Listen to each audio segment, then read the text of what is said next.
Udayagiri police ಠಾಣೆಯ ಗಲಭೆ ಪ್ರಕರಣಕ್ಕೆ ಸಂಬಂಧಪಟ್ಟ ಹಾಗೆ ಮತ್ತಷ್ಟು ವಿಡಿಯೋಗಳು ಕೂಡ ರಿಪಬ್ಲಿಕನ್ಗೆ ಲಭ್ಯ ಆಗಿರುವಂಥದ್ದು.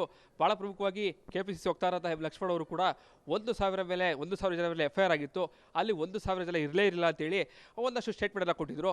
ಸೊ ಇವತ್ತು ಸಿಕ್ಕಿರುವಂತಹ ವಿಡಿಯೋ ಇದೆಲ್ಲ ಥರ ಬಗ್ಗೆ ಮಾತಾಡೋದ್ರ ಜೊತೆಗೆ ವಕ್ತಾರರಾಗಿರುವಂತಹ ಲಕ್ಷ್ಮಣ್ ಅವರನ್ನ ಮಾತಾಡಿಸ್ತಾ ಹೋಗ್ತೀನಿ. ಸರ್, ನೀವು ಕೂಡ ವಿಡಿಯೋ ಗಮನಿಸಿದ್ರಿ ಸರ್, 1,000ಕ್ಕಿಂತ ಹೆಚ್ಚು ಜನ ಇದ್ದಾರೆ ಸರ್ ಅಲ್ಲಿ. ಏನು 1,000 ಜನ ಕಲ್ಲು ಹೊಡಿತಾವ್ರ? ಅಲ್ಲ, ಪೊಲೀಸ್ ಸ್ಟೇಷನ್ 1,000 ಜನ ನಿಂತ್ಕೊಂಡು ಕಲ್ಲು ಹೊಡಿತಾ ಇದ್ದಾರ? ಎಷ್ಟು ಜನ ಪೊಲೀಸ್ನವ್ರು ಇದ್ದಾರಲ್ಲಿ? ನೀವು ಜನ ವಿಡಿಯೋ ತೋರಿಸಿದ್ರಲ್ವಾ? 4 ಜನ ಪೊಲೀಸ್ನವ್ರು ಕಂಟ್ರೋಲ್ ಮಾಡ್ತಾವ್ರೆ ಕ್ರೌಡ್ನ. ಹೌದು, ಸ್ಲೋಗನ್ ಕೂಗ್ತಾವ್ರೆ, ದಯಮಾಡಿ FIR ಮಾಡಿ ಅಂತ ಸ್ಲೋಗನ್ ಕೂಗ್ತಾವ್ರೆ. DCP ಅವರು ವೆಹಿಕಲ್ ಮೇಲೆ ನಿಂತು ಅನೌನ್ಸ್ ಮಾಡ್ತಾವ್ರೆ, ನಾವು FIR ಮಾಡ್ತಾ ಇದ್ದೀವಿ, ನೀವು ದಯಮಾಡಿ ಶಾಂತಿಯುತವಾಗಿರಿ ಅಂತ ಇದು ಮಾಡ್ತಾರೆ. ನೀವು ಅಲ್ಲಿ ಜನಗಳು ಸೇರಿದ್ದವ್ರ ಮೇಲೆಲ್ಲ ಕಲ್ಲು ತೂರಾಟ ಮಾಡಿದ್ದಾರೆ ಅಂದ್ಬಿಟ್ಟು ನೀವು ಅಕ್ಯೂಸ್ ಅಂತ ಸೇರಿಸಿ 1,000 ಜನ ಮೇಲೆ FIR ಹಾಕುವಂಥದ್ದು ಅದು ಎಷ್ಟು ಮಟ್ಟಿಗೆ ಸರಿ? ಅದೇ ನಿಮ್ಮ ಪ್ರಕಾರದಲ್ಲಿ 1,000 ಜನ ಇರಲಿಲ್ಲ ಸರ್ ಅಲ್ಲಿ. ಅಲ್ಲ, ಜನಗಳು ಎಷ್ಟೇ ಇರಲಿ ಸರ್, 1,000 ಜನ ಕಲ್ಲು ತೂರಾಟ ಮಾಡಿದ್ದಾರೆ ಅನ್ನುವಂಥದ್ದು FIR ಹಾಕಿದ್ದಾರೆ. 1,000 ಜನ ಕಲ್ಲು ತೂರಾಟ ಮಾಡಿದಾರಾ? ನಾನು ಕೇಳ್ತಾ ಇರೋದು ಪೊಲೀಸ್ನವ್ರಿಗೆ, 1,000 ಜನನೂ ಕಲ್ಲು ತೂರಿದ್ದಾರಾ? ಜನಗಳು ಸೇರಿದ ತಕ್ಷಣ ನೀವು ತೋರಿಸಿರುವಂಥ ವೀಡಿಯೋದಲ್ಲಿ 1,000 ಜನ ಇದ್ದಾರಲ್ಲಿ? ಎಲ್ಲಿದ್ದಾರೆ 1,000 ಜನ? 400 ಜನ ಇರ್ಬೋದು, 300 ಜನ ಇರ್ಬೋದು, 400 ಜನ ಇರ್ಬೋದು. ರೋಡಲ್ಲಿ ನಿಂತಿರೋರೆಲ್ಲ ಬಂದು, ಅದು ಮೇಯ್ನ್ ರೋಡ್ ಇದೆ, ಏನೋ ಗಲಾಟೆ ನಡೀತಾ ಇದೆ ಎಲ್ಲ ಬಂದು ಒಟ್ಟಿಗೆ ಸೇರ್ಕೊಂಡಿರ್ಬೋದು. ಕೆಲವರು ಕೂಗ್ತಾ ಇದ್ದಾರೆ, ನಾನು ನೋಡಿದೆ, ನಿಮ್ಮ ವೀಡಿಯೋ ನೋಡಿದೆ ನಾನು, ಕೂಗ್ತಾ ಇದ್ದಾರೆ. ಹೌದು, FIR ಮಾಡಿ ಅಂತ ಕೂಗ್ತಾ ಇದ್ದಾರೆ. ಕಲ್ಲು ತೂರ್ತಾ ಇದ್ದಾರೆ ಅಂತ ನಾನು ನಿಮ್ಮನ್ನು ಕೇಳ್ತಾ ಇದ್ದೀನಿ. ನೀವು ಪ್ರಶ್ನೆ ಮಾಡ್ತಾ ಇದ್ದೀರಾ ನಮಗೆ. 1,000 ಜನ ಇರಲಿಲ್ಲ, 1,000 ಜನ ಅವರು FIR ಹಾಕಿರುವಂಥದ್ದು ಕರೆಕ್ಟ್ ಅನ್ನುವಂಥದ್ದು ನೀವೇನು ಪ್ರತಿಪಾದಿಸ್ತಾ ಇದ್ದೀರಿ. 1,000 ಜನ ಕಲ್ಲು ತೂರಿದ್ದಾರೆ ಅನ್ನುವಂಥದ್ದು FIR ಮಾಡಿದಾರಲ್ಲ, 1,000 ಜನ ಕಲ್ಲು ತೂರುವಂಥದ್ದು ನಿಮ್ಮಲ್ಲಿ ವಿಡಿಯೋ ಇದೆಯಾ? ನೀವು ನೋಡಿದ್ರಲ್ಲ ಸರ್ ವಿಡಿಯೋಸ್? ಕಲ್ಲು ತೂರ್ತಾ ಇರುವಂಥದ್ದು ವಿಡಿಯೋ ಇದೆಯಾ? ಎಲ್ಲಿದೆ ವಿಡಿಯೋ? 1,000 ಜನ ಕಲ್ಲು ತೂರ್ತಾ ಇರುವಂಥದ್ದು ವಿಡಿಯೋ ಇದೆಯಾ? ಇಲ್ಲ, ಕಲ್ಲು ತೂರ್ತಾ ಇರುವಂಥದ್ದು ಇದೆ, ನಾನು ನೋಡಿದ್ದೀನಿ, ನೀವು ತೋರಿಸಿದ್ದೀರಿ. 4 ಜನ ಕಲ್ಲು ತೂರ್ತಾ ಇರುವಂಥದ್ದು ಆ್ಯಕ್ಷನ್ ತಗೊಳ್ಳುವಂಥ ಕೆಲಸವನ್ನು ಮಾಡಿದ್ರೆ ಇಲ್ಲಿವರೆಗೂ ಒಂದು 20 ಜನ ಅರೆಸ್ಟ್ ಮಾಡಿದ್ದಾರೆ, ಅಷ್ಟೇ ಅದು ಬಿಟ್ಬಿಟ್ಟು 1,000 ಜನ ಮೇಲೆ ನೀವು ಕಲ್ಲು ತೂರ ಅಮಾಯಕರನ್ನೆಲ್ಲ ಒಳಗಡೆ ತಗೊಂಡು ಹಾಕುವಂಥ ಕೆಲಸ ಮಾಡಿಬಿಟ್ರೆ ಹಂಗಾರೆ BJPಯವರು JDSನವರು ಗಲಾಟೆ ಮಾಡೋ ಸಂದರ್ಭದಲ್ಲಿ, ಜನಗಳು ಸೇರಿಸೋ ಸಂದರ್ಭದಲ್ಲಿ ಅವ್ರನ್ನೆಲ್ಲರಿಗೂ ನೀವು FIR ಮಾಡುವಂಥ ನಿದರ್ಶನ ಎಲ್ಲಾದರೂ ಇದೆಯಾ? ದಯಮಾಡಿ ತೋರಿಸಿ. BJP ಕಾಲದಲ್ಲಿ ಈ 1,000 ಜನರಲ್ಲಿ ಸರ್ RSS ಅವರು ಎಷ್ಟು ಜನ ಇದ್ರು ಸರ್ ನಿಮ್ಮ ಪ್ರಕಾರವಾಗಿ? ಅಲ್ಲ, 100ಕ್ಕೂ 100ರಷ್ಟು RSSನವರು ಇದ್ದರು. ನಾನು ಅದನ್ನೇ ಹೇಳ್ತಾ ಇದ್ದೀನಿ. ನಾನು ಏನು ಪ್ರತಿಪಾದನೆ ಮಾಡ್ತಾ ಇದ್ದೀನಿ, ನಾನು ಏನು ದೂರನ್ನು ಕೊಟ್ಟಿದ್ದೀನಿ, ರೈಟಿಂಗಲ್ಲಿ ಪೊಲೀಸ್ ಸ್ಟೇಷನ್ಗೆ ದೂರನ್ನು ಕೊಟ್ಟಿದ್ದೀನಿ. ಪ್ರತಾಪ್ ಸಿಂಹ ವಿರುದ್ಧ ಆದಿಯಾಗಿ RSSನವರು ಕಾರ್ಯಕರ್ತರು ಈ ಕ್ರೌಡಲ್ಲಿ ಇದ್ದರು ಅಂತ ನಾನು ಹೇಳ್ತಾ ಇದ್ದೀನಿ. ಕತ್ಲೆನಲ್ಲಿ ನೀವು ಕ್ರೌಡ್ ತೋರಿಸ್ತಾ ಇದ್ದೀರಿ, ಅದರಲ್ಲಿ ಯಾರು ಏನು ಎತ್ತ ಅನ್ನುವಂಥದ್ದು ಎಲ್ಲರನ್ನೂ ಒಳಗಡೆ ತಗೊಂಡು ತನಿಖೆ ಮಾಡಲಿ.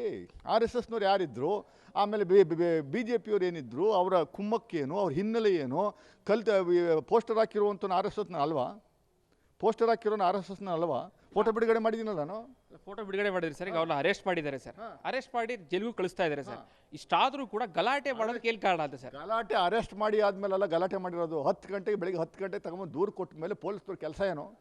ಇಂಥ ಸೆನ್ಸಿಟಿವ್ ವಿಚಾರವಾಗಿ ಮೊಹಮ್ಮದ್ ಪೈಗಂಬರ್ ವಿಚಾರದಲ್ಲಿ ಅವರ ಅವಹೇಳನಕಾರಿಯಾದಂಥ ಬರವಣಿಗೆಯನ್ನು ರಾಹುಲ್ ಗಾಂಧಿ, ಅಖಿಲೇಶ್ ಯಾದವ್ ಮತ್ತು ಆಮ್ ಆದ್ಮಿ ಪಾರ್ಟಿ ಮುಖ್ಯಸ್ಥ ಅರವಿಂದ್ ಕೇಜ್ರಿವಾಲ್ ಬಾಡಿ ಮೇಲೆ, ನೀವು ಅರನಗ್ನ ಬಾಡಿ ಮೇಲೆ ಬರೆದುಬಿಟ್ಟು ಬಾಯಿಗೆ ಬಂದಂಗೆಲ್ಲ ನೀವು ಹೇಳಿಕೆಗಳನ್ನು ಕೊಡುವಂಥ ಕೆಲಸ ಮಾಡಿದ್ರೆ ಆ ಸಮುದಾಯ, ಹಂಗೆ ನಮ್ಮ ಸಮುದಾಯಕ್ಕೆ ನಾನು ಹಿಂದೂ, ನಮ್ಮ ಹಿಂದೂಗಳ ಲೀಡರ್ಸ್ ಇರ್ಬೋದು, ಹಿಂದೂಗಳ ದೇವತೆ ಮೇಲೆ ಆ ಥರ ಬರೆದು ನಾವು ಸುಮ್ಮನೆ ಇರ್ತೀನ?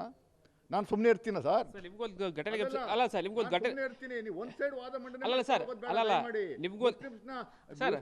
ನೀವು ಖಳನಾಯಕರಾಗಿ ಬಿಂಬಿಸುವಂತ ಕೆಲಸವನ್ನು ಮಾಡಬೇಡಿ ಸರ್. ನಿಮಗೊಂದು ಘಟನೆ ನೆನಪಿಸಿದೆ ಸರ್, ಹುಬ್ಬಳ್ಳಿಯ ನೇಹಾ ಕೊಲೆ ಆಯಿತು ಸರ್. ಆ ಸಂದರ್ಭದಲ್ಲಿ ಒಂದು ನಿಮಿಷ ಸರ್, ಕಾಲೇಜು ಕ್ಯಾಂಪಸ್ ಅಲ್ಲಿ ಆ ಯುವತಿ ಎಲ್ಲ ಬರೋ ಹತ್ಯೆ ಆಯ್ತು ಸರ್. ಆ ಸಂದರ್ಭದಲ್ಲಿ ಯಾಕೆ ಗಲಾಟೆ ಆಗ್ಲಿಲ್ಲ? ಇಡೀ ದೇಶದಲ್ಲಿ 28 ರಾಜ್ಯಗಳವೆ, 9 ಯೂನಿಯನ್ ಟೆರಿಟರೀಸ್ ಇದಾವೆ. ನೀವು ಮೀಡಿಯಾದವರು ಬರೀ ಕರ್ನಾಟಕ ಮತ್ತು BJPಯವ್ರನ್ನ ಮಾತ್ರ ತೋರಿಸುವಂಥ ಕೆಲಸ. ಅಂದರೆ ಗುಜರಾತು, ಉತ್ತರ ಪ್ರದೇಶದಲ್ಲಿ ಏನೂ ನಡೀತಾನೆ ಇಲ್ವಾ? ಸರ್, ಗುಜರಾತ್ BJPಯ ಮಾಧ್ಯಮಗಳು ಕೂಡ ತೋರಿಸುವಂಥ ಕೆಲಸ ಮಾಡ್ತಾ ಇದೆ. ತೋರಿಸ್ತಾ ಇಲ್ಲ. ನೀವು ನೋಡಿ, ಕರ್ನಾಟಕದಲ್ಲಿ ಸಣ್ಣ ಇನ್ಸಿಡೆಂಟ್ನ ನ್ಯಾಷನಲ್ ನ್ಯೂಸ್ ಮಾಡ್ತೀರಿ. ನೇಹಾ ಕೊಲೆ ಆಗಿ ಸಣ್ಣ ಇನ್ಸಿಡೆಂಟ್ ನಿಮ್ಮ ಪ್ರಕಾರದಲ್ಲಿ? ನೇಹಾ ಅಂತ ಕೊಲೆ ಡೈಲಿ 4 ಕೊಲೆ ಆಗ್ತವೆ ಉತ್ತರ ಪ್ರದೇಶದಲ್ಲಿ, ಅದನ್ನ ಯಾಕೆ ತೋರಿಸ್ತಾ ಇಲ್ಲ ನೀವು? ಅದನ್ನ ಯಾಕೆ ಡಿಬೇಟ್ ಮಾಡ್ತಾ ಇಲ್ಲ ಸರ್? ಉತ್ತರ ಪ್ರದೇಶದಲ್ಲಿ ಆಗುವಂತಹ ಪ್ರತಿಯೊಂದಲ್ಲೂ ಕೂಡ ದೋಷ ತೋರಿಸ್ತೀವಿ. ಎಲ್ಲಿ ತೋರಿಸ್ತಾ ಇದ್ದೀರಾ? ನಿಮ್ಮ ಚಾನಲ್ ಅಲ್ಲಿ ಎಲ್ಲಿ ಡಿಬೇಟ್ಗಳು ನಡೀತಾವೆ ನೋಡಿ ಸರ್. ಒಂದು ನಿಮಿಷ ನೀವು ಹೇಳ್ತಿ ಕೇಳಿಸ್ಕೊಳ್ಳಿ ಸರ್, ಒಂದು ನಿಮಿಷ ನೀವು ಬೇಜಾರು. ಒಂದು ನಿಮಿಷ ಸರ್ ಹೇಳ್ತೀನಿ ಸರ್, ಒಂದು ನಿಮಿಷ ಅಲ್ಲ ಹೇಳ್ತೀವಿ ಸರ್, ಒಂದು ನಿಮಿಷ ನಾವು ಹೇಳಿದ ಕೇಳಿಸಿ ಸರ್. ಕರ್ನಾಟಕದ ಬಗ್ಗೆ ನಮ್ಮ ಟಿವಿಯಲ್ಲಿ ಬರುವಂತದ್ದು ಪ್ರತಿಯೊಂದು ಏನ್ ನಡೆಯುತ್ತೆ ಪ್ರತಿಯೊಂದು ತೋರಿಸುವಂತ ಕೆಲಸ ಮಾಡಿದೀವಿ ಸರ್. ತೋರಿಸೋದಲ್ಲ, ಒಂದ್ ಸೈಡ್ ಆಗಬಾರ್ದು. ಸರ್ ನೀವು ನೇಹಾ ಕೊಲೆ ವಿಚಾರದಲ್ಲಿ ಯಾರು ಒಂದ್ ಸೈಡ್ ಇಲ್ಲ ಸರ್. ಹಂಗಾದ್ರೆ ಬಿಜೆಪಿ ಸರ್ಕಾರದಲ್ಲಿ ಇದ್ದಾಗ ಯಾವ್ದು ಕೊಲೆನೇ ಆಗ್ಲಿಲ್ಲ ಅನ್ನೋ ರೀತಿನಲ್ಲಿ ಬಿಂಬಿಸ್ತಾ ಇದ್ದೀರಲ್ಲ ನೀವು. ಅಲ್ಲ ಸರ್ ನೇಹಾ ಒಂದ್ ನಿಮಿಷ ಸರ್, ನೀವು ಅಲ್ಲಲ್ಲ ಒಂದ್ ನಿಮಿಷ ಬಿಂಬಿಸುವಂತ ಕೆಲಸವನ್ನು ಮಾಡ್ಬಿಟ್ರೆ ಒಂದ್ ನಿಮಿಷ ಒಂದ್ ನಿಮಿಷ ಸರ್, ಪೋಸ್ಟರ್ ಸರ್ ಒಂದ್ ನಿಮಿಷ, ಪೋಸ್ಟರ್ ಹಾಕ್ತವ್ರ ಪರವಾಗಿ ಯಾರು ಕೂಡ ಇಲ್ಲ, ಅವ್ರಿಗೂ ಕಠಿಣ ಶಿಕ್ಷೆ ಆಗ್ಲೇಬೇಕು. ಅಲ್ಲ ಒಂದ್ ನಿಮಿಷ ಸರ್, ಅದ್ರಲ್ಲಿ ಎರಡು ಮಾತಿಲ್ಲ. ಆದ್ರೆ ಪೊಲೀಸವರು ಒಂದ್ ನಿಮಿಷ ಸರ್, ಒಂದ್ ನಿಮಿಷ ನಾನೇ ಹೇಳ್ತೀನಿ ಸರ್, ನಾನೇ ಹೇಳ್ತಾ ಇದ್ದಿಲ್ಲಲ್ಲ, ಕೇಳಿಸ್ಕೊಳ್ಳಿ ಸರ್. SDP ಅವರು ಮಜೀದ್ ಅವರು ಹೇಳುವುದು ಕಂಪ್ಲೇಂಟ್ ಕೊಟ್ಟ ಸಂದರ್ಭದಲ್ಲಿ ಅವ್ರನ್ನ ಅರೆಸ್ಟ್ ಮಾಡಲಿಲ್ಲ ಅಂತ. ಒಂದು ನಿಮಿಷ, ಫಾರ್ ಆರ್ಗ್ಯುಮೆಂಟ್ಸ್ ನಾವು ಕೂಡ ಹೇಳ್ತೀವಿ, ಪೊಲೀಸವರು ಕೂಡ ಇಂಥ ಸೂಕ್ಷ್ಮ ವಿಚಾರಗಳಲ್ಲಿ ಪರಿಶೀಲನೆ ಮಾಡಬೇಕಾಗುತ್ತೆ, ವಿಚಾರಣೆ ಮಾಡಬೇಕಾಗುತ್ತೆ, ಅವ್ರಿಗೂ ಟೈಮ್ ಇರುತ್ತೆ. ಡಾಕ್ಯುಮೆಂಟ್ಸ್ ಕೊಟ್ಟು ಪರಿಶೀಲನೆ ಒಂದು ನಿಮಿಷ ಸರ್, ನೀವು ಒಂದು ಆಯ್ತು ಸರ್, ನೀವು ತಗೊಂಡ್ಬರುದು ಅವರು ಗಲಾಟೆ ಮಾಡಿ ನೀವು ಒಂದು ಸ್ಟ್ರೈಕ್ ಮಾಡಲಿಲ್ಲ ಅಂದ್ರೆ FIR ಮಾಡಿರೋರ ಅಲ್ಲ, ಒಂದು ಸ್ಟೇಟಸ್ಗೆ ಅಲ್ಲ ಸರ್, ಒಂದು ಸ್ಟೇಟಸ್ಗೆ ಈ ರೀತಿ ಮಾಡಬೇಕಾದ್ರೆ ನೇಹಾ ಕೊಲೆ ಆದಂತ ಸಂದರ್ಭದಲ್ಲಿ ಸರ್ ಯಾಕೆ ನೀವು ಅಷ್ಟು ದೊಡ್ಡ ದೊಡ್ಡ ಗಲಾಟೆ ಆಗಿಲ್ಲ ಮತ್ತೆ ಸರ್? ಅದನ್ನೇ ಹೇಳ್ತಾ ಇದ್ದೀನಿ, ಯಾವುದೋ ಒಂದು ಕೊಲೆನ ನಿರ್ದೇಶನ ತಗೊಂಡು ಅದನ್ನೇ ಬಿಂಬಿಸೋ ಜೀವ ಹೋಗಿದೆ ಸರ್, ಒಂದು ಹೆಣ್ಣು ಮಗಳ ಜೀವ ಹೋಗಿದೆ. ಇಡೀ 10 ರೇಪ್ ಆಗ್ತವೆ UP ನಲ್ಲಿ, 10 ರೇಪ್ 20 ಕೊಲೆ ಆಗ್ತವೆ ಒಂದು ದಿವಸಕ್ಕೆ. ಕರ್ನಾಟಕದಲ್ಲಿ ಉತ್ತರ ಪ್ರದೇಶಕ್ಕೆ ಹೋಲಿಸ್ತೀರಾ ಸರ್ ನೀವು? ಕರ್ನಾಟಕನ ಉತ್ತರ ಪ್ರದೇಶಕ್ಕೆ ಹೋಲಿಸ್ತೀರಾ? ನಿಮ್ಮ ಸರ್ಕಾರ ರಾಜ್ಯದಲ್ಲಿರುವಂತದ್ದು ನೋಡಿ, BJP ಸರ್ಕಾರ 2019ರಿಂದ 2023ವರೆಗೂ ಇದ್ದಾಗ ಎಷ್ಟು ಕೊಲೆಗಳಾದವು? ಕರ್ನಾಟಕ ಕ್ರೈಮ್ ಬ್ಯೂರೋ ರೆಕಾರ್ಡ್ ಕೊಟ್ಟಿರುವಂಥ ಪ್ರಕಾರ ದಯಮಾಡಿ ನಾನು ನಿಮ್ಗೆ ಕೊಡ್ತೀನಿ, ಮಾಡಿ ಸುದ್ದಿನ. ಎಷ್ಟು ಕೊಲೆಗಳಾಗಿದ್ದು? 3,000 ಚಿಲ್ಲರೆ ಕೊಲೆಗಳಾಗಿದ್ದು, 4,000 ಚಿಲ್ಲರೆ ರೇಪ್ಗಳಾಗಿದ್ದು. ನಮ್ಮ ಪೀರಿಯಡ್ 1.25 ವರ್ಷ ಆಯಿತು, ಎಷ್ಟಾಗಿದ್ದಾವೆ ಕಂಪ್ಯಾರಿಸನ್ ಮಾಡಿ. ಹಂಗಾರೆ ಕೊಲೆನೇ ಆಗಿಲ್ಲ. ನಾವು ಸರ್ ನೀವು ಹೇಳ್ತಾ ಇರೋದು ರೆಕಾರ್ಡ್ ನಿಮ್ದು ರೆಕಾರ್ಡ್ಸ್ ಏನಿದೆ ಆ ರೆಕಾರ್ಡ್ನು ಕೂಡ ತೋರಿಸುವಂತ ಕೆಲಸವನ್ನ ಮಾಡ್ತೀವಿ. ಕೇಳಿಸ್ಕೊಳ್ಳಿ, ಇಲ್ಲಿ ಉದಯಗಿರಿದು ಸರ್ ಒಂದು ಪೋಸ್ಟರ್ ಹಾಕಿದಕ್ಕೆ ಅಲ್ಲ ಸರ್, ಒಂದು ಪೋಸ್ಟರ್ ಹಾಕಿದ ವಿಚಾರಕ್ಕೆ ಹಾಕಿದ್ದು ತಪ್ಪು, ದೊಡ್ಡ ಮಟ್ಟದ ತಪ್ಪು ಸರ್ ಅದು. ನಾನು ಹೇಳ್ತಾ ಇದ್ದಿಲ್ಲ ಸರ್, ಅದು ದೊಡ್ಡ ಮಟ್ಟದ ತಪ್ಪು, ಅವ್ರಿಗೂ ಅಕ್ಷಮ ಅಪರಾಧ ಶಿಕ್ಷೆ ಆಗ್ಲೇಬೇಕು ಸರ್. ಹಂಗಂತಂದ್ಬಿಟ್ಟು ನೀವು ಪೊಲೀಸ್ ಠಾಣೆ ಕಲ್ಲು ಹಿಡಿಸ್ತೀರಾ ಸರ್? ಹಾಗಾದ್ರೆ ಪೊಲೀಸ್ ಸ್ಟೇಷನ್ ಕಲ್ಲು ಹೊಡೆದವ್ರ? ಹೊಡೆದಿಲ್ವಾ? ನಿಮ್ಮ ಇದರಲ್ಲಿ ಹೊಡೆದಿಲ್ಲ ಹಾಗಾದ್ರೆ? ಹೊಡೆದವ್ರೆ ಸರ್, ಪೊಲೀಸ್ ಸ್ಟೇಷನ್ ಹೊಡೆದವ್ರಾ? ಪೊಲೀಸರು ಹೊಡೆದಿಲ್ಲ, ಪೊಲೀಸ್ ಸ್ಟೇಷನ್ ಹೊಡೆದಿದ್ದಾರಾ?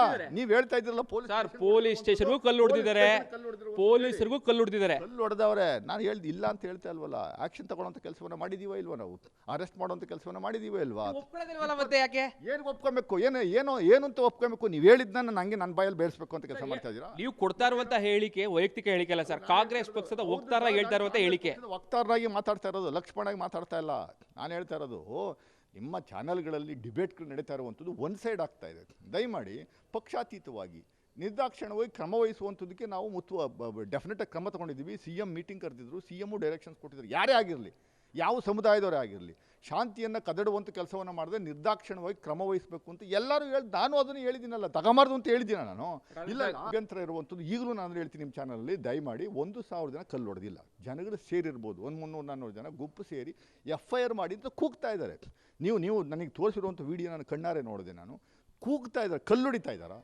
ಒಬ್ಬರೇ DCP ಕಾರ್ ಮೇಲೆ ಹತ್ಕೊಂಡು ಒಬ್ಬರೇ ಸಮಾಧಾನ ಮಾಡ್ತಾರೆ, ನಾವು ಮಾಡ್ತೀವಿ ಸುಮ್ಮನೆ ಇರಿ ಅಂತ. ಹಂಗಾರೆ ಅವ್ರಿಗೆ ಕಲ್ಲು ಹೊಡಿಬೋದಾಗಿತ್ತಲ್ಲ, ಇವರು ಅವರಿಗೆ ಕಲ್ಲು ಹೊಡೆದ್ಬಿಡ್ಬೋದಾಗಿತ್ತಲ್ಲ. ಕಲ್ಲು ಹೊಡೆದಿರೋರು ಬೇರೆ ಇದ್ದಾರೆ, ಅವ್ರನ್ನ ಹಿಡಿಯುವಂಥ ಕೆಲಸವನ್ನು ಸರ್ಕಾರ ಪ್ರಾಮಾಣಿಕವಾಗಿ ಮಾಡ್ತೀವಿ, ಡೆಫಿನೆಟ್ಟಾಗಿ ಮಾಡ್ತೀವಿ, 100%, ನೋ ಡೌಟ್ ಇನ್ ದಟ್. ಈಗ ಅರೆಸ್ಟ್ ಆಗಿರೋರು ಅಮಾಯಕರು ಇದ್ದಾರೆ ಅಂತ ನಿಮ್ಮ ಪ್ರಕಾರ? ಹೌದು, ನನ್ನ ಹತ್ರ ಡಾಕ್ಯುಮೆಂಟ್ಸ್ ಇದೆ. 20 ಜನದಲ್ಲಿ ಕನಿಷ್ಠ 3-4 ಜನ ಅಮಾಯಕರಿದ್ದಾರೆ. ಅಲ್ಲಿ ಆ ಜಾಗದಲ್ಲಿ ಇಲ್ಲದೇ ಇರೋರು ಇದ್ದಾರೆ. ಅದನ್ನು ನಾನು ರೈಟಿಂಗಲ್ಲಿ ಕೊಟ್ಟಿದ್ದೀನಿ, ಕಮಿಷನರ್ ಕೊಟ್ಟಿದ್ದೀನಿ, ದಯಮಾಡಿ ಹೊರತುಪಡಿಸಿ ಅಂತ. 4 ದಿವಸದಿಂದ ಜೈಲಲ್ಲಿ ಅವರೇ. ಎಲ್ಲ ನೀವು ದಯಮಾಡಿ ಒಂದು ಸ್ಟೋರಿ ಮಾಡಿ ಸರ್. ಅವ್ರ ಮಕ್ಕಳು ಬ್ಯಾಕ್ಗ್ರೌಂಡು, ಅವ್ರ ಹೆಂಡತಿ ಮಕ್ಕಳನ್ನೆಲ್ಲ ಹೋಗಿ ಒಂದ್ಸರಿ ದಯಮಾಡಿ ಮಾತಾಡಿಸಿ ಸರ್. ನೀವು ಹೇಳಿದ್ದು ಸತ್ಯ, ಅಮಾಯಕರು ಸರ್, ಅಮಾಯಕರು ಯಾವುದೇ ಕಾರಣಕ್ಕೂ ಕೂಡ ಅರೆಸ್ಟ್ ಮಾಡೋದಕ್ಕೆ ಯಾರಿಗೂ ಹಕ್ಕಿಲ್ಲ, ಅದು ನಾವು ಮಾಡ್ತೀವಿ. ನಿಮ್ಮ ಪ್ರಕಾರ 4 ಜನ ಇದ್ದಾರೆ ಅಂತ? 4-5 ಜನ ಇದ್ದಾರೆ ಸರ್, ನಾವು ಅದನ್ನೇ ಹೇಳ್ತಾ ಇರೋದು. ದಯಮಾಡಿ ಅವರ ಬ್ಯಾಕ್ಗ್ರೌಂಡ್ ನೋಡಿ ಸರ್, ಅವರೇನು ಟೆರರಿಸ್ಟ್ ಅಲ್ಲ, ಯಾವುದೋ ಏನೋ ತಪ್ಪು ಮಾಡಿರ್ಬೋದು, ತಪ್ಪು ಮಾಡಿದ್ದಾರೆ, ಅದಕ್ಕೆ ಶಿಕ್ಷೆ ಕೊಡಬಾರ್ದು ಅಂತ ನಾನು ವಾದ ಮಾಡ್ತಾ ಇಲ್ಲ. ಅವರು ಡೈಲಿ ದುಡಿದು ತಿನ್ನುವಂಥ ವರ್ಗ ಸರ್ ಅದು. ಬೆಳಗ್ಗಿಂದ ಸಾಯಂಕಾಲವರೆಗೂ ದುಡಿದ್ರೆ 200 ರೂಪಾಯಿ ಬರುತ್ತೆ, ತಗೊಂಡೆ 4 ದಿನ ತಿನ್ನುವಂಥದ್ದು ಒಂದು ವ್ಯವಸ್ಥೆ ಇದೆ. ಅವರು ಹ್ಯೂಮನ್ ಬೀಯಿಂಗ್ಸೇ ಅಲ್ವೇ? ಮುಸ್ಲಿಮ್ಸ್ ಇರ್ಬೋದು, ಅದು ಬೇರೆ ವಿಚಾರ. ಅವರು ದೇ ಆರ್ ಆಲ್ಸೋ ಹ್ಯೂಮನ್. ಮನಿದಾಭಿಮಾನವನ್ನು ಇಟ್ಕೊಂಡು ನಾವು ಕೆಲಸ ಮಾಡಬೇಕು ಅನ್ನೋದು ಅಷ್ಟೇ ನನ್ನ ಪೊಲೀಸ್ನವ್ರಿಗೆ ಮನವಿ. ಈ ಕಠಿಣ ಕ್ರಮ ಜರುಗಿಸ್ಬಾಡಿ ಅಂತ ನಾವು ಯಾವತ್ತೂ ಹೇಳಿಲ್ಲ. ಆ ಘಟನೆಯಲ್ಲಿ ಇದುವರೆಗೂ ಕೂಡ RSS ಯಾರು ಬಂಧನ ಆಗಿಲ್ಲ. RSSನ ಬಂಧನ ಮಾಡಬೇಕು ಅಂತ ನಮ್ಮ ಒತ್ತಾಯ ಇದೆ. ದಯಮಾಡಿ RSSನ ಹುಡುಕಿ ಬಂಧನ ಮಾಡಿ ಅಂತ. ಈಗ ಒಳಗಡೆ ಏನು ಅರೆಸ್ಟ್ ಆಗಿದ್ದಾನೆ ಅವನು Satish alias Pandurang, is RSS man. What else you require? Is from RSS, is a pracharak, RSS ಬೈಟೆಕ್ಕಲ್ಲಿ ಭಾಗಿಯಾರುವಂಥದ್ದು ಫೋಟೋ ಸಮೇತ ನಾನು ನಿಮಗೆ ತೋರಿಸಿದ್ದೀನಿ. ಗೃಹ ಸಚಿವರು ಹೇಳ್ತಾರೆ ಅದ್ರ ಬಗ್ಗೆ ನನಗೆ ಅವರಷ್ಟು ಅದೇ ನಿಮ್ಗಿರುವ ಮಾಹಿತಿ ಅವ್ರಿಗಿಲ್ಲ ಅಂತ ಹೇಳ್ತಾರೆ. ಅಲ್ಲ ಸರ್, ಈಗ ಗೃಹ ಸಚಿವರಿಗೆ ಕಮೆಂಟ್ ನಾನು ಮಾಡಲ್ಲ. ನಮ್ಮ ಮಿನಿಸ್ಟರ್ ಅವರು, ನಮ್ಮ ಹೋಮ್ ಮಿನಿಸ್ಟ್ರು ಅವರು ಏನು ಹೇಳ್ತಾರೋ ಅವ್ರು ಹೇಳಿದ್ದಾರೆ. ಅವ್ರೇನು ಹೇಳಬೇಕು, ಕ್ಲಾರಿಫಿಕೇಶನ್ ಕೊಡುವಂಥ ಕೆಲಸ. ಅವ್ರ ಜೊತೆ ಮಾತಾಡಿದ್ದೀರಾ ಸರ್ ಜೊತೆ? ನಾನು ಗೃಹ ಸಚಿವರ ಹತ್ರ ಮಾತಾಡಿಲ್ಲ. ಕೆಪಿಸಿಸಿ ಅಧ್ಯಕ್ಷರ ಜೊತೆ ಮಾತಾಡಿದ್ದೀನಿ. ನಾನು ಮುಖ್ಯಮಂತ್ರಿಗಳ ಹತ್ರನೂ ಮಾತಾಡ್ತೀನಿ. ನಾನು ಮಾತಾಡಿ ನಮ್ಮ ಜಿಲ್ಲಾ ಉಸ್ತುವಾರಿ ಹತ್ರ ಮಾತಾಡಿದ್ದೀನಿ. ಈ ಥರ ಅಮಾಯಕರು ಒಂದಷ್ಟು ಜನ ಸಿಗಾಕೊಂಡವ್ರು ಸರ್, ದಯಮಾಡಿ ಅಮಾಯಕರನ್ನ ಯಾವುದೇ ಕಾರಣಕ್ಕೂ, ಯಾಕೆಂದರೆ ಏನೋ ನಾವು ನಂಬರ್ನ ತೋರಿಸ್ಬೇಕು, ನಾವು ಅರೆಸ್ಟ್ ಮಾಡಿದ್ವಿ ಅಂತ ಪೊಲೀಸರು ಪ್ರೂವ್ ಮಾಡುವಂಥದ್ದಕ್ಕೆ ಹೊರಟು ಅಮಾಯಕರನ್ನ ತೊಗೊಂಡು ಒಳಗಡೆ ಸಿಕ್ಸುವಂಥ ಕೆಲಸವನ್ನು ಮಾಡಬೇಡಿ ಅಂತ ಅಷ್ಟೇ ನನ್ನ ಮನವಿ. Thank you. ಇದಿಷ್ಟು ಕೆಪಿಸಿಸಿ ವಕ್ತಾರಂತಹ ಎಂ ಲಕ್ಷ್ಮಣ್ ಅವರ ಮಾತುಗಳು. ಭಾಳ ಸ್ಪಷ್ಟವಾಗಿ ಹೇಳ್ತಾ ಇರುವಂಥದ್ದು, ಆ ಗುಂಪಿನಲ್ಲಿ 1,000 ಜನ ಇಲ್ಲ. ಈಗಲೂ ಕೂಡ ಅವರ ಮಾತಿಗೆ ಸ್ಟಿಕರ್ ಆಗ್ತಾ ಇದ್ದಾರೆ. ಕೇವಲ 300-400 ಜನ ಕೂಗಾಟವನ್ನು ನಡೆಸ್ತಾ ಇದ್ರು. 1,000 ಜನ ಕಲ್ಲೆಸ್ತರಕ್ಕೆ ಸಾಧ್ಯನೇ ಇಲ್ಲ. DCP ಅವರು ಕೂಡ ಬೇಡ್ಕೊಳ್ತಾ ಇದ್ದಾರೆ, ಅವರಿಗೂ ಕೂಡ ಯಾವುದೇ ತೊಂದರೆ ಕೊಡದಂತೆ ಕೇವಲ FIR ಮಾಡಿ ಅಷ್ಟೇ ಕೂಗಾಟವನ್ನು ನಡೆಸ್ತಾ ಇದ್ರು. ಸೊ ಹೀಗಾಗಿ RSSನವರು ಆ ಗಲಭೆಯಲ್ಲಿ ಭಾಗಿಯಾಗಿದ್ದಾರೆ, ಅವರನ್ನು ಕೂಡ ವಶಕ್ಕೆ ಪಡಿಬೇಕು ಅನ್ನುವಂಥದ್ದು ಲಕ್ಷ್ಮಣ್ ಅವರ ಮಾತುಗಳು. ಕ್ಯಾಮ್ರಾ ಪರ್ಸನ್ ಸಚಿನ್ ಜೊತೆಗೆ ವಿನೋದ್ ಪಡ್ವಾಳ್, ರಿಪಬ್ಲಿಕ್ ಕನ್ನಡ, ಮೈಸೂರು.